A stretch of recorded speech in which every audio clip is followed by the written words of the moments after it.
Hi there, my name is Lydia Martinez, and I am the founder and principal strategist at L Marketing and Events. I'm really excited to be here with you today to talk about something I call desperation marketing. One of the things that I've seen quite frequently with marketing and marketing strategies is the snap judgment, whiplash, pivot on a dime, um, adding in tactics to your marketing plan with very little strategy, very little planning. And it feels like you're on a marketing roller coaster. And this is I see this very often with new businesses, young entrepreneurs.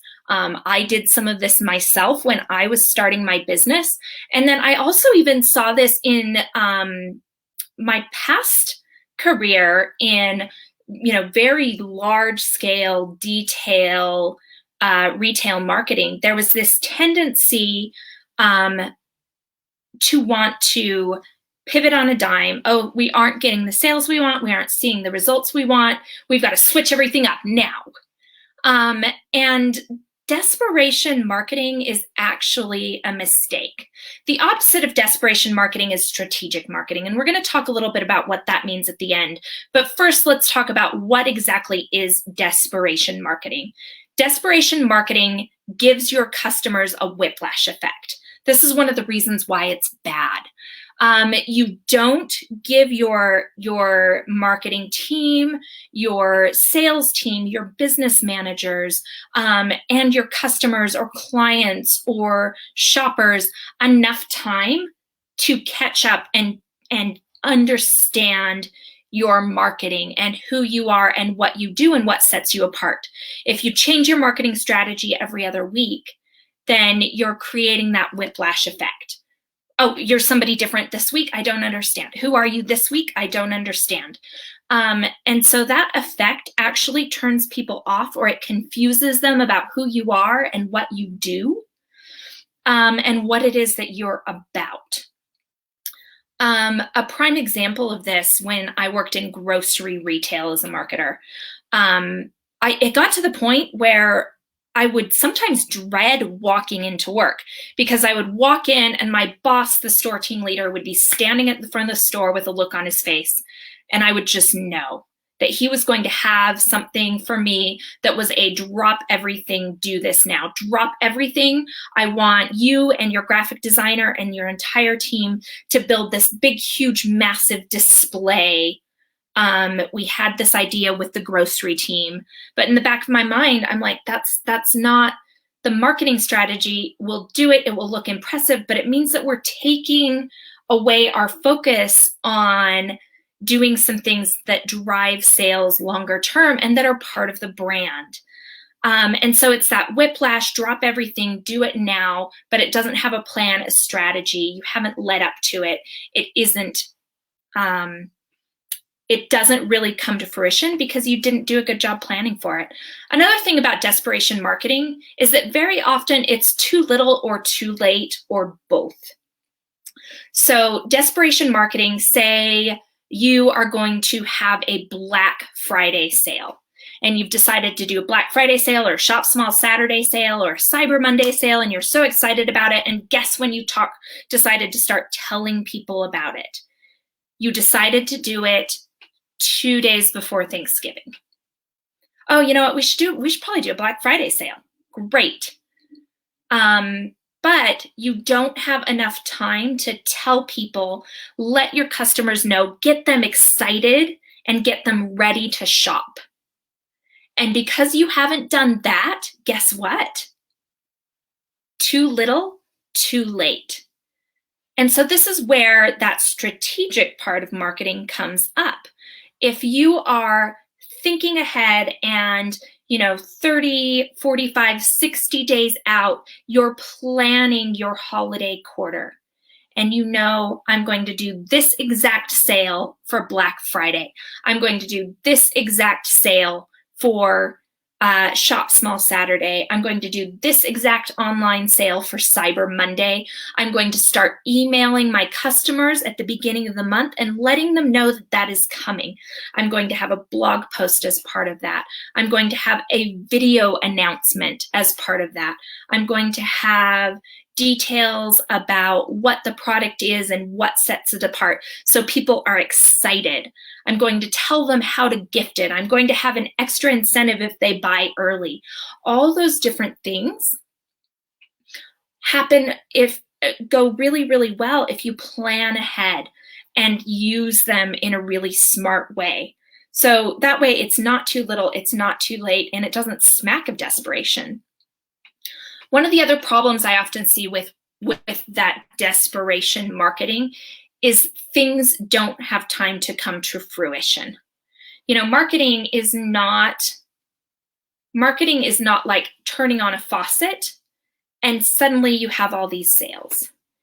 You know, it takes time to generate those and time to build awareness. You know, one of the things that I don't think people realize, there used to be a marketing adage that people had to hear about you, 7 to 10 times before they'd come in your shop, purchase from you on the website, make a decision to hire you hire you for whatever services you offer. But that is actually not the case anymore. It's even higher. People have to hear about you, hear from you, have a positive interaction with you anywhere from 10 to 25 times before they will click buy. And the reason being is there's so much more noise than there used to be, even 5 years ago. It's harder to be seen on social media. It's harder to get engagements. It's harder to cut through all the noise of all the ads out there in the world and actually get people to pay attention. And so that's one of the reasons why you have to be consistent in your marketing strategy. I'm not saying stick to it to the point that it is like Bible, but you do need to stick to it long enough to figure out if it's working. So I usually recommend for any marketing tactic that you're trying out, you need to give it about 3 months. The first month is the trial month. You're seeing how the workflow works. You're putting all the pieces together. That second month, you're tweaking and adjusting based on what you learned. And that third month, you're able to compare month over month. You're able to look at the data, the numbers, the statistics, and figure out if the time and money and effort you're putting into something actually have paid off. And so that's one of the things you need to give your marketing time to come to fruition. Ultimately, if you're doing desperation marketing, you spend more in the long term. You give yourself and your clients and your marketing team whiplash, and then you also make it harder to have an impact longer term, because if you keep pivoting and pivoting and pivoting, then you haven't given it long enough for anything to stick. So finally, what is the opposite? Strategic marketing. Strategic marketing is saying, here's a plan. I'm going to do a quarterly plan or a 6-month plan or a 12-month plan based on your industry, how often things change, if new products roll out. And we have different plans for different clients, and we work with them on whatever works best for them, for their marketing strategy. And then you need to work on fulfilling that plan. Now, one of the things that I also tell people as part of their marketing strategy, there needs to be some wiggle room in there too. And here's where the strategic part of trying new things come in. If 80% of your marketing strategy and time and budget are spent on executing that strategic plan, then you have the time and mental space to spend 20% of your time or your budget on new things or innovation or something that you're just excited about and really want to try. I've always wanted to try TikTok. I'd like to give it a whirl and just see what it's about. Maybe it'll make a difference. Maybe it won't. It will be a happy surprise if it does, but I'm not hanging all of my marketing results on a brand new strategy and tossing the rest out the door. Or I'm not switching my strategy out every single month.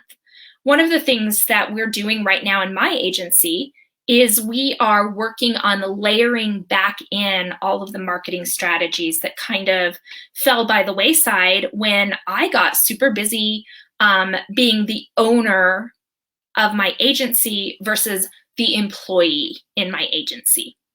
So once upon a time, I was handling my own social media. I was doing my own e-blasts. I was doing my own blog posts. I still work very closely with my team in getting content out there.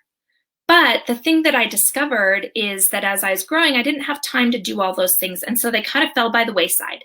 Now we have a 12-month strategic marketing plan for L marketing, where we know every single week what the topic is going to be. And we also know what all the blog posts are going to be about. And then from there, after about 3 months of fully running social media marketing and running live streams and doing new blog posts every single week, after that, we are layering in e-blasts after the start of the year. And then after that, we're going to layer in some additional marketing tactics. But we're rolling it out in a way that makes sense so that we can know, one, if there's an impact, and two, that it's something that we can execute. We have the time, we have the energy, we have the budget to do it and do it well. Because I still want to be involved and I still want to make sure that I am putting my stamp on the blog posts and giving my insights into what that means. And I am putting my stamp into and personality into our social posts and into our profile. I want to make sure that I have the time to do it and do it well also, in addition to my team that's helping me execute that.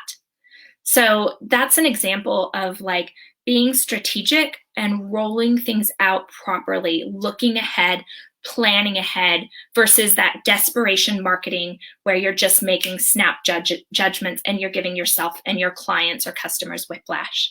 Thank you so much for tuning in today. I'm delighted to talk to you. And if you need help creating a strategic marketing plan based on insights, data, and experience, please reach out. My team is happy to help you. Thanks again.